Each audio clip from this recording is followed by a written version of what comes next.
Bharatiya Janata party ने 2024 के चुनाव के लिए पूरे देश में 146 क्लस्टर बनाए। किसी क्लस्टर में 2 लोकसभा, किसी में 4, किसी में 5 है, वरना 3 के ज़्यादा बनाए हैं।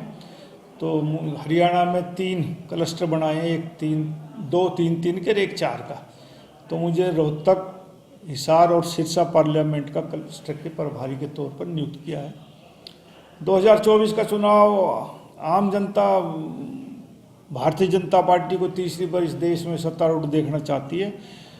हमारे तो क्लस्टर में प्रभारी के तौर पे यही जिम्मेदारी है कि जो पार्टी के पदाधिकारी हैं वो अपना अपना काम कर रहे हैं कि नहीं गए, सामंजस्य बैठाना, देखना कि भाई सभी कार्यकर्ता अपने अपने क्षेत्र में अपने अपनी ड्यूटी पर काम कर रहे हैं कि नहीं, उनको सही मोटिवेशन करना कि भाई काम करो पार्टी के हित के लिए। तो वो देखना है हमने बस। 24 का चुनाव नजदीक है, ऐसे में आपका एक बड़ी जिम्मेदारी आपको दी गई है।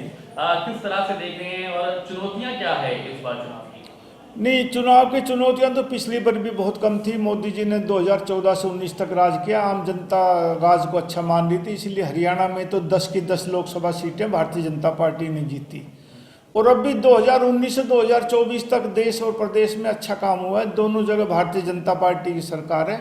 हरियाणा में समझौते की सरकार है, 2 पार्टियों की सरकार है, लेकिन देश का आम मतदाता ये मानता है कि नरेंद्र मोदी जी के नेतृत्व में देश ने आर्थिक तौर पर, राजनीतिक तौर पर तरक्की की है। दुनिया में, विश्व में भारत का नाम हुआ है।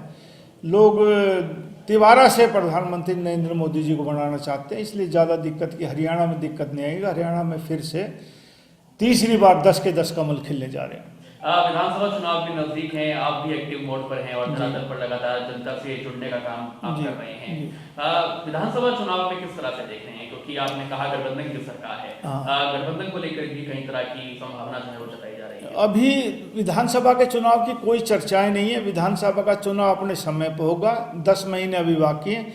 अभी सिर्फ फोकस लोकसभा के चुनाव का है, और मैं लोकसभा के चुनाव के बारे में कह सकता हूँ कि 10 की 10 लोकसभा चुनाव में भारतीय जनता पार्टी का कमल खिलेगा। सर, इसके अलावा राम मंदिर 22 तारीख को स्थापना होगी भगवान की, श्री राम की, तो उसको किस तरह से देखते हैं और लोकसभा का उसका कितना फायदा मिलने वाला है? नहीं, मंदिर हमारा धार्मिक भावनाओं से जुड़ा है।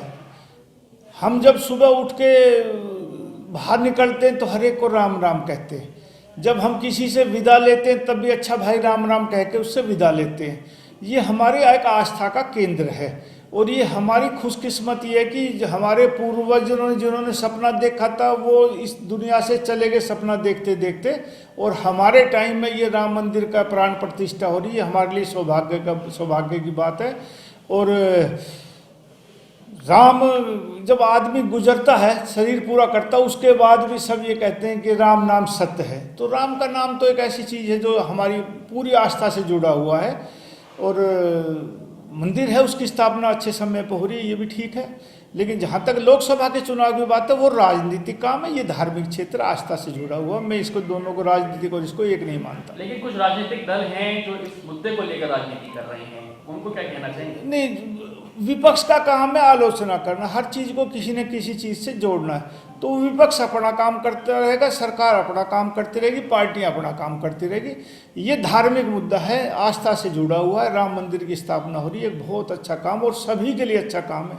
एक आखिरी सवाल, 24 चुनाव को लेकर भाजपा धरातल को उतर चुकी है, तमाम तरह की तैयारियों में जुट चुकी है। दूसरी ओर कांग्रेस भी धरातल है, तरह तरह के अभियान कांग्रेस भी चला रही है। हाल ही में हर घर कांग्रेस, घर घर कांग्रेस अभियान भूपेंद्र सिंह हुड्डा ने चलाया है।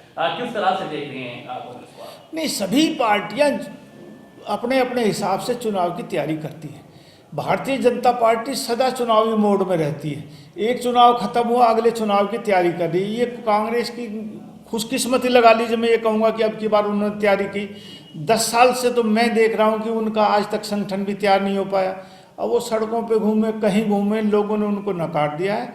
लोग भारतीय जनता पार्टी के पक्ष में मतदान करेंगे। 24 में 10 के 10 हरियाणा में कमल खिलेंगे।